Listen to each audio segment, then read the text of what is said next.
नमस्कार, मैं हूं शुभ मिश्र और आप देख रहे हैं खबर दोपहर। और सबसे पहले बुलेटिन की शुरुआत करेंगे बड़ी खबर से। राजधानी पटना से ये बड़ी खबर सामने आ रही है। किन्नरों का हंगामा हुआ है। दरअसल ये पूरा हंगामा और कंकड़बाग इलाके में किया गया, जहां तोड़फोड़ की खबर भी सामने आई है। किन्नर साथी की हत्या से ये किन्नर समाज के लोग नाराज हैं। पुलिस से इनकी झड़प भी हुई है। दरअसल ये बात भी सामने आई है कि किन्नरों ने पुलिस के साथ बदसलूकी भी की है। चिड़ैयाटांड इलाके में उनके साथी सोनिया की लाश मिली थी। गोली मारकर हत्या करने की आरोप की बात उनकी तरफ से कही जा रही है। तो ये तस्वीरें आपको राजधानी पटना के कंकड़बाग इलाके के दिखा रहे हैं। देखिए किस प्रकार किन्नर समाज की सभी महिलाएं वहां पर मौजूद हैं और हंगामा जारी है। और इस पूरी खबर के अधिक जानकारी के लिए हमारे संवाददाता संजय कुमार इस वक्त हमारे साथ फोन लाइन पर जुड़ चुके हैं। संजय, क्या जो तस्वीर वहां से सामने आ रही है, जो तस्वीरों में दिख रहा है, जिस तरीके से किन्नर समाज की तरफ से हंगामा किया गया, बदसलूकी की गई, ऐसे में अब क्या कुछ कार्रवाई पुलिस की तरफ से आगे की जा रही है? देखिए, यहाँ पर किन्नर समुदाय के लोग जिस तरीके से कानून व्यवस्था को अपने हाथों में लिए हुए थे, एएसपी सदर वहां पर संदीप सिंह पहुंचे थे और किन्नरों को समझाने की कोशिश की गई, लेकिन वे नहीं मांगने और पुलिस ने ही बदसलूकी कर दिया उन लोगों ने। और इसके पहले कई जो गाड़ियां वहां से गुजरी उनको तोड़फोड़ किया, उनमें उनको निशाना बनाया। इसके बाद इसने जब बदसलूकी पुलिस के साथ हो गई तब पुलिस ने कानूनी रूप से बल प्रयोग किया है और किन्नरों को वहां से खदेड़ा गया है। लाठीचार्ज किया पुलिस ने, दूर दूर तक खदेड़ दिया गया है। उसके बाद किन्नर और उग्र हो गए हैं और फिलहाल मौके पर आलाधिकारी पहुंचे हैं। City SP east Jitendra Kumar पहुंचे और किन्नरों के साथ उनकी बातचीत चल रही है। और किन्नर दरअसल नाराज इसलिए हैं कि आज लगातार दूसरा दिन है जब राजधानी पटना सिटी में आलमगंज इलाके में एक किन्नर की हत्या कर दी गई थी और उसका आरोप था कि लूटपाट की गई। और आज चिड़ैयाटांड इलाके में सोनिया नामक एक किन्नर जो है उसकी डेड बॉडी मिली है। उसके बाद से जिस तरीके से कानून व्यवस्था अपने हाथों में लिया था इन लोगों ने, जो आम लोग हैं उनको निशाना बनाया था, तो ऐसे में पुलिस के सामने कोई विकल्प नहीं था, वो उन्हें रोकना चाह रही थी। और उसके बाद स्थिति बिगड़ी और किन्नरों ने पुलिस के साथ ही बदसलूकी कर दी। उसके बाद लाठीचार्ज हुए। फिलहाल स्थिति नियंत्रण में लेकिन तनावपूर्ण बनी हुई है। आलाधिकारी मौके पर कैंप कर रहे हैं। जी सुरभि, बहुत बहुत शुक्रिया हमारे साथ जुड़ने के लिए संजय। तो तस्वीरें आपने पटना के कंकड़बाग इलाके की देखी, जहां किन्नरों की तरफ से हंगामा किया जा रहा है। आगजनी और तोड़फोड़ की तस्वीरें भी सामने आई है। और बिहार में भ्रष्ट अधिकारी नहीं बचेंगे। आज एक बार फिर 2 भ्रष्ट अधिकारियों के खिलाफ आर्थिक अपराध इकाई की टीम कार्रवाई कर रही है। पटना के तत्कालीन एमवीआई मृत्युंजय कुमार सिंह के 3 ठिकानों पर रेड चल रही है। वहीं विक्रम के तत्कालीन सीईओ वकील प्रसाद सिंह के भी 3 ठिकानों पर छापेमारी जारी है।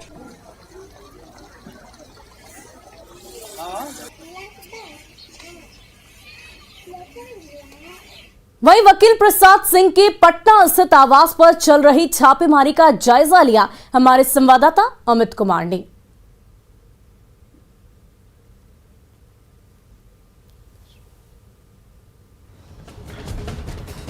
तो तस्वीरें आप देख रहे हैं, जहां पर वकील प्रसाद सिंह के पटना स्थित आवास पर यह छापेमारी चल रही है। सुरक्षा के मद्देनजर भी कड़े इंतजाम किए गए हैं। आज से 81% ज्यादा संपत्ति का मामला है। अपने पद का दुरुपयोग कर अचल संपत्ति अर्जित करने वाले अधिकारियों के खिलाफ, भ्रष्ट अधिकारियों के खिलाफ लगातार आर्थिक अपराध इकाई जो है वो कार्रवाई कर रही है। और आज इसी क्रम में बिहार के 2 अधिकारी हैं जो बालू माफियाओं के साथ साठगांठ किए हुए थे और साठगांठ कर करोड़ों की जो अचल संपत्ति है इन्होंने अर्जित की है। और इसमें 2 अधिकारी हैं जिनका नाम सामने आया और उसके बाद छानबीन की गई आर्थिक अपराध इकाई की तरफ से। और उन्हीं दोनों अधिकारियों के ठिकानों पर जो है वो छापेमारी चल रही है। अभी हम जहां मौजूद हैं, यह सूर्य चंद्र विहार अपार्टमेंट है, फ्लैट संख्या 202 में वकील प्रसाद सिंह जो तत्कालीन अंचल अधिकारी विक्रम के हैं, उनके इस ठिकाने पर छापेमारी की जा रही है। अहले सुबह जो है आर्थिक अपराध इकाई की टीम जो है वो यहाँ पहुँची है और यहाँ पे लगातार जो है वो छापेमारी की जा रही है, तलाशी ली जा रही है। जो अब तक जानकारी मिली है उसके मुताबिक कैश, ऑर्नामेंट्स, ज़मीन के दस्तावेज, पासबुक जो है बैंक के, उसके साथ साथ करोड़ों की जो अचल संपत्ति है उससे जुड़ी हुई जानकारी जो है वो छापामारी दल के हाथ आई है और फिलहाल जो है छापामारी जारी है। कहा जा रहा है कि देर शाम जब छापामारी पूरी होगी उसके बाद विस्तृत रिपोर्ट जो है वो आर्थिक अपराध इकाई की तरफ से सामने आएगी। लेकिन सबसे बड़ी बात है कि लगातार इस तरह की जो कार्रवाई है भ्रष्ट अधिकारियों के खिलाफ वो की जा रही है। मुख्यमंत्री ने भी स्वयं कहा कि किसी को भी अचल संपत्ति अर्जित नहीं करने दिया जाएगा। जो भ्रष्टाचार में लिप्त हैं उनके खिलाफ कार्रवाई निश्चित तौर पर की जाएगी और उसी का परिणाम है कि लगातार आर्थिक अपराध इकाई जो है वो कार्रवाई कर रही है ऐसे भ्रष्ट अधिकारियों के खिलाफ जो अपने पद का दुरुपयोग करके करोड़ों की संपत्ति अर्जित करने में विश्वास रखते थे। अब उनके ठिकानों पर छापेमारी हो रही है और पर्दाफाश किया जा रहा है कि कितना उन्होंने अपने पद का दुरुपयोग कर अचल संपत्ति अर्जित की है। कैमरा पर्सन मनीष जुनेजा के साथ अमित कुमार, न्यूज 18 पटना। वहीं दानापुर के विश्वेश्वरैया नगर के आरके सदन अपार्टमेंट के फ्लैट नंबर 701 में भी आर्थिक अपराध इकाई ने दबिश दी है। ये फ्लैट मृत्युंजय कुमार का ही है और इसकी तस्वीर भी आप देख रहे हैं।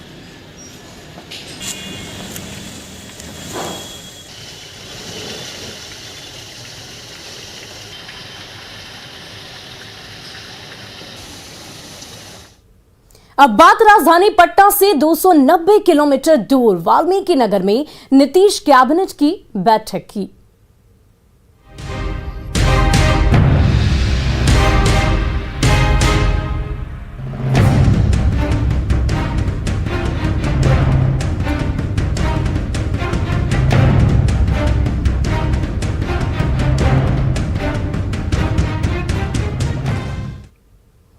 कैबिनेट की बैठक से ठीक पहले सीएम नीतीश कुमार ने त्रिवेणी कनाल में बोटिंग सफारी का उद्घाटन किया।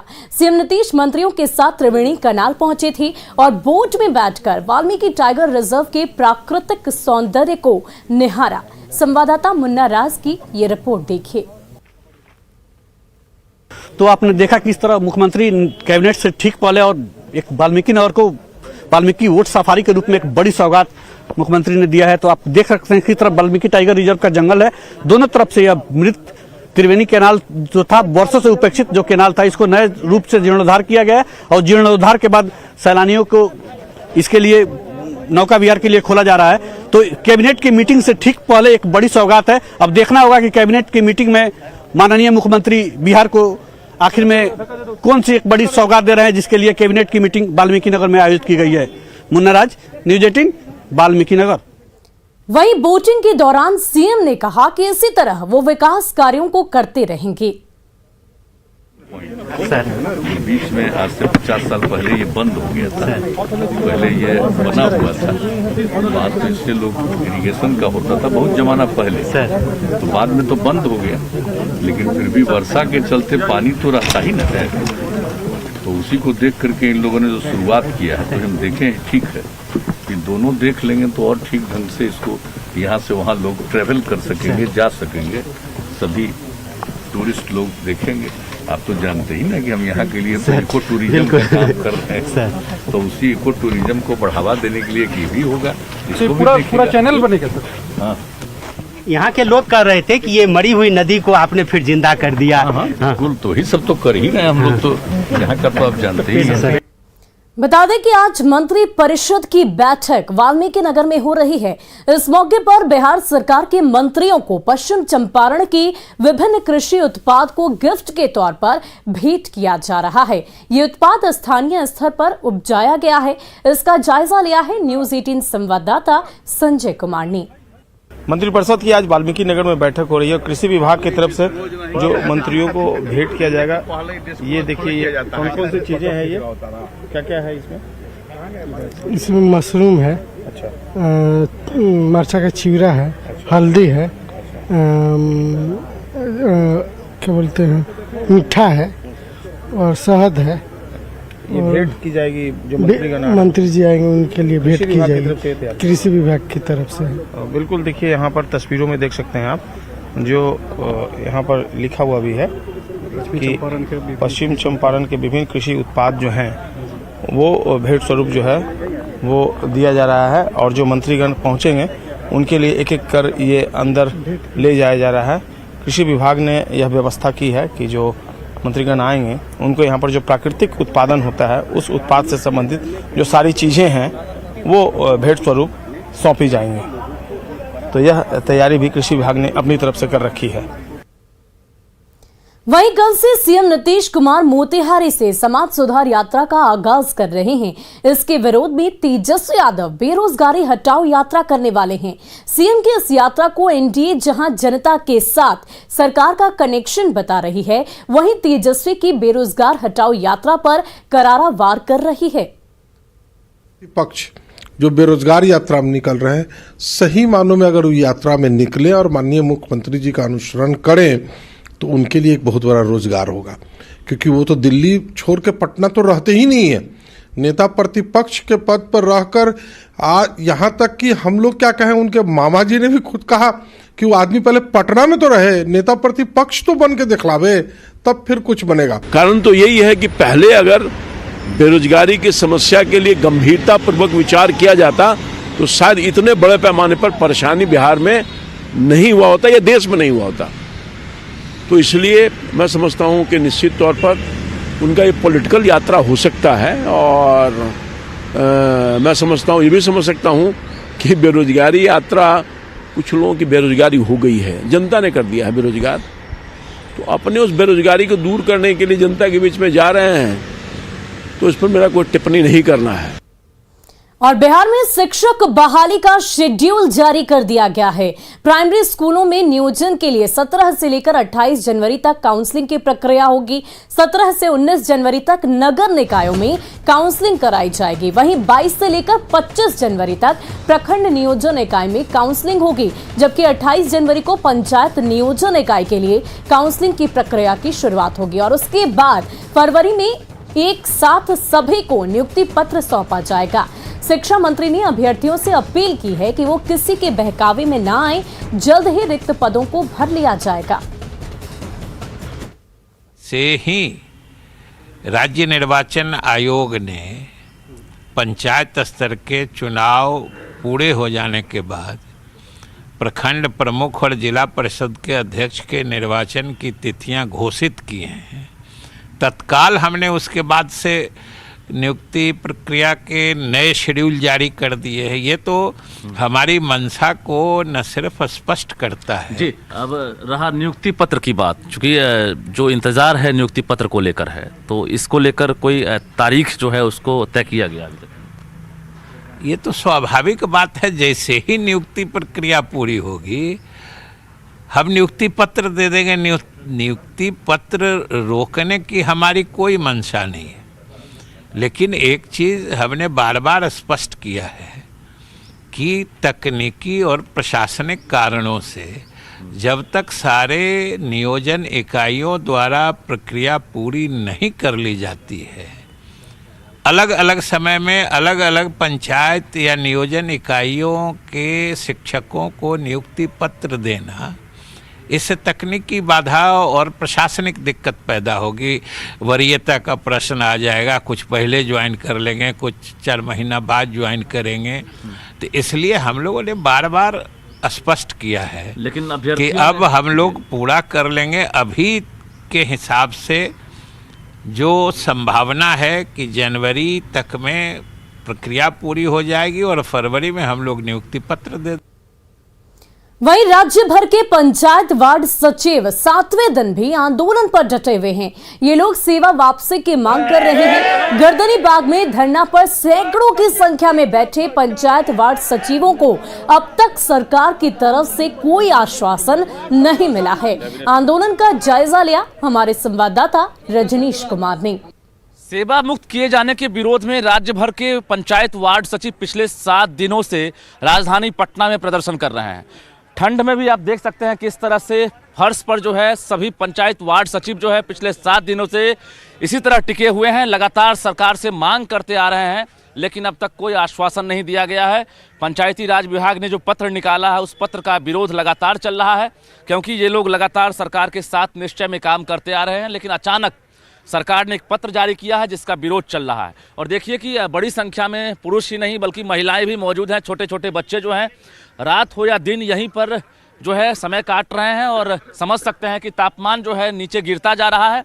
लेकिन ये लोग डटे हुए हैं। जरा बात करते हैं, आखिर कब तक रहेंगे आप लोग यहाँ? जब तक हम लोग का जो पंचायती राज के द्वारा जो लेटर निकला हुआ है कि नए सिरे से वार्ड सचिव का चयन होगा, जब हम लोग 4 साल काम किए हैं, 1 रुपया भी मानदेय नहीं दिया गया है। हम लोग को तो लग रहा है कि स्वतंत्र भारत का गुलाम नागरिक के समान लग रहा है।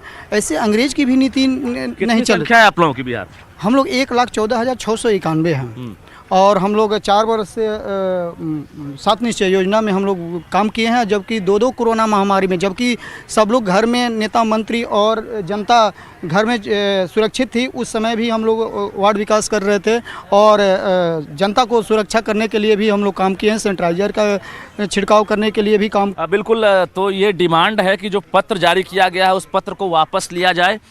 ये मुझे बताइए कि सरकार से कोई वार्ता हुई है? आप लोगों की कोई टीम गई है बात करने? अभी तक सरकार से कोई वार्ता नहीं हुई है। हम लोग लगातार 7वां दिन है बैठे हुए हैं। सरकार के हमारे पक्ष में विपक्ष का लोग आए हैं, तेजस्वी जी आए हैं, चिराग पासवान जी, पप्पू यादव, उन लोगों ने समर्थन किया है, लेकिन सरकार तरफ से कोई डेलीगेशन तक हम लोग के साथ नहीं हुआ है। लेकिन ठंड है, कब तक रहेंगे यहाँ पर? जब तक सरकार की मर्जी हो। अगर उनको मारना ही है तो जैसे मारे, ठंड से मार दे, लाठी से मारे, गोली से मारे, भूखे पेट मारे। छोटे छोटे बच्चे हैं यहाँ पर, जरा देखिए किस तरह से ठंड में यहाँ पर मौजूद हैं। उनसे भी हम बात कर लेते हैं। कहाँ से आई हैं? किशनगंज, बिहार से। किशनगंज जी, किशनगंज से आई हैं और अब तक कुछ सरकार की तरफ से पहल नहीं की गई है, तो ठंड बहुत ज़्यादा है, कैसे रहेंगे आप? रहेंगे जब तक हम लोग का मांग पूरा नहीं होगा। कि जब तक पत्र वापस नहीं लिया जाता है तब तक आंदोलन जारी रहेगा। कैमरामैन सुबोध के साथ रजनीश कुमार, न्यूज़ 18 पटना।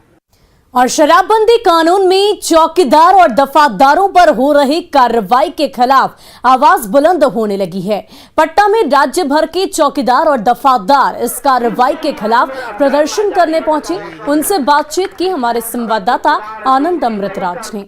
चौकीदारों के ऊपर, दफादारों के ऊपर बिहार में शराबबंदी की रोकने की सबसे बड़ी जिम्मेवारी है। वो चौकीदार पटना में आंदोलन कर रहे हैं और ये जानना बेहद दिलचस्प होगा कि जब नीतीश कुमार ने चौकीदारों और दफादारों के ऊपर इतनी बड़ी जिम्मेवारी दे दी है, तो भाई चौकीदार और दफादार पटना में प्रदर्शन करने को क्यों विवश हैं? हमारे साथ संत जी हैं। संत जी, आप अपना परिचय दीजिए।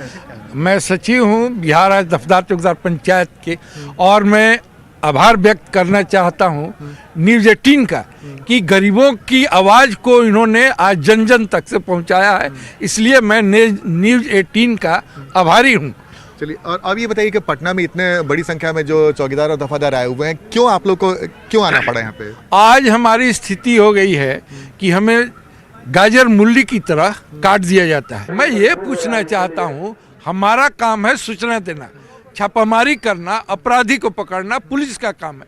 हमारी सूचना को पहले आप टेस्ट कर लीजिए कि हमने सूचना दिया है कि नहीं, तब ना हम अपराधी हुए। और इसके बिना ही सबसे अधिक आज तक शराबबंदी में जितने लोग निलंबित और डिसमिस है, आधा से अधिक केवल चौकीदार दफदार को किया। क्या समस्या हो जाती है? चौकीदार को तो बड़ी जिम्मेवारी दी गई है, तो आप लोग यहाँ पे आ गए। हम लोग शराब का सूचना देते हैं, उस सूचना हम लोग को लीक भी हो जाता है, और सूचना देने के बाद भी जैसे हम लोग दारू पकड़वा दिए, फिर भी लोग के द्वारा कहा जाता है कि लोग सूचना नहीं दिया है। और अब खबर झारखंड से। दरअसल झारखंड पेट्रोलियम डीलर्स एसोसिएशन लगातार पेट्रोल डीजल पर वैट की दरें घटाने की मांग कर रहा है, लेकिन सरकार एसोसिएशन की मांग नहीं मान रही है। ऐसे में पेट्रोलियम डीलर्स एसोसिएशन ने आज हड़ताल का ऐलान कर दिया है। एसोसिएशन सरकार से पेट्रोल पर 5% वैट घटाने की मांग कर रही है। उनका कहना है कि अगर सरकार वैट की दर 22% से घटाकर 17% कर दे तो लोगों को एक बड़ी राहत मिलेगी। पड़ोसी राज्यों में तेल के दाम काफी कम हैं, जिससे उन्हें काफी नुकसान हो रहा है। आपको बता दें कि झारखंड में करीब 1400 पेट्रोल पंप है, जिनसे सीधे तौर पर 2.5 लाख से अधिक परिवारों की आजीविका जुड़ी है। अधिक वैट होने की वजह से व्यवसाय तो प्रभावित हो ही रहा है, आम नागरिकों को भी परेशानी हो रही है। आज सुबह 6 बजे से लेकर शाम 6 बजे तक पेट्रोल पंप बंद रहेंगे।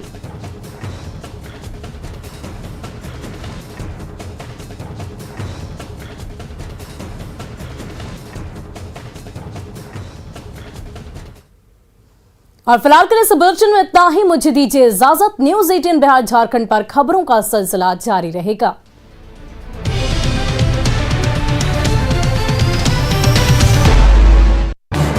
इस न्यूज